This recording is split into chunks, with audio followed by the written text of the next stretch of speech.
ब्रह्ममुरारिसुरार्चितलिङ्गं निर्मलभासितशोभितलिङ्गम् जन्मज दुःखविनाशकलिङ्गं तत्प्रणमामि सदा शिवलिङ्गम् देवमुनिप्रवरार्चितलिङ्गं कामदहन करुणाकरलिङ्गम्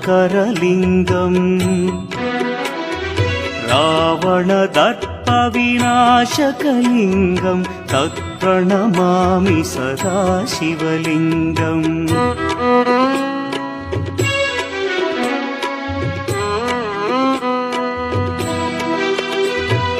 सर्वसुगन्धसुलेपितलिङ्गं बुद्धिविवर्धनकारणलिङ्गं सिद्धसुरासुरवन्दितलिङ्गम्